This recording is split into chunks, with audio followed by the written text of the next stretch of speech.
பாஜக மற்றும் அதிமுகவுடன் மதிமுக பேச்சுவார்த்தை நடத்தியதாக கூறுவது அபாண்டம் என்று அக்கட்சியின் பொதுச் செயலாளர் வைகோ கூறியிருக்கிறார்.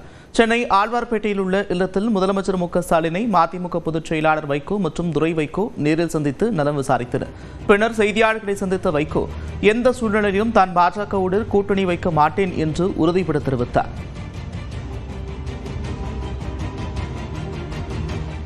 தேமுதிக வந்து பார்த்தவுடன் மதிமுக வெளியேறும், அவர்கள் பிஜேபியோடு அதிமுகவோடு பேச்சை ஆரம்பித்து விட்டார்கள் என்று பக்கத்தில் இருந்து கேட்டதை போல ஏன் இப்படி அபாண்டமான செய்திகளை ஒரு அரசியல் இயக்கத்தை குறிவைத்து தாக்குவதே உங்கள் மூல நோக்கமாக வைத்திருக்கிறீர்களே? என்ன கேடு உங்களுக்கு செய்தோம்?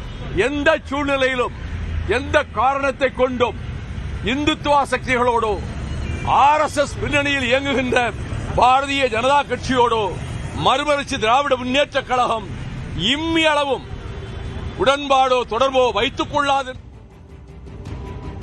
தேசிய ஜனநாயக கூட்டணியிலிருந்து வேறு வழியில்லாமல் ஓ பன்னீர்செல்வம் வெளியேறியிருப்பதாக வைகோ விமர்சித்தார். இந்நிலையில் தனது நலனை விசாரித்து அன்பு கொண்டு பேசிய அண்ணன் வைகோவிற்கு நன்றி என்று முதலமைச்சர் மு.க.ஸ்டாலின் தனது எக்ஸ் பக்கத்தில் பதிவிட்டுள்ளார். முதலமைச்சரை சந்திக்க தான் நேரம் கேட்கவில்லை என்று கூறியிருக்கிறார் பாமக நிறுவனர் ராமதாஸ். சந்திக்கிறதுக்கு அப்பாயின்மெண்ட் கேட்டிருக்கிறதா சொல்றாங்க. முதலமைச்சரை சந்திக்கிறதுக்கு அப்பாயின்மெண்ட் கேட்டிருக்கிறதா சொல்றாங்க. அதிமுக விதிகளின்படிதான் பொதுச் செயலாளர் தேர்ந்தெடுக்கப்பட்டார் என்று விளக்கம் அளிக்காததால் எடப்பாடி பழனிசாமி தாக்கல் செய்த மனுவை சென்னை உரிமையியல் நீதிமன்றம் தள்ளுபடி செய்து உத்தரவிட்டுள்ளது. கடந்த 2022ஆம் ஆண்டு ஜூலை 11ஆம் தேதி நடைபெற்ற பொதுக்குழு கூட்டத்தில் அதிமுக பொதுச் செயலாளராக எடப்பாடி பழனிசாமி அறிவிக்கப்பட்டதை எதிர்த்து முன்னாள் முதலமைச்சர் ஓ பன்னீர்செல்வம் சென்னை உரிமையியல் நீதிமன்றத்தில் மனு தாக்கல் செய்திருந்தார். இதேபோன்று அதிமுக உறுப்பினர் என்ற அடையாளத்துடன் திண்டுக்கல்லைச் சேர்ந்த சூரியமூர்த்தி என்பவரும் உரிமையியல் வழக்கு தொடர்ந்தார். அதில் கட்சியின் அடிப்படை உறுப்பினர்களாக மட்டுமே அதிமுகவின் பொதுச் செயலாளர் தேர்ந்தெடுக்கப்பட வேண்டும் என்பதை தெரிவித்திருந்தது.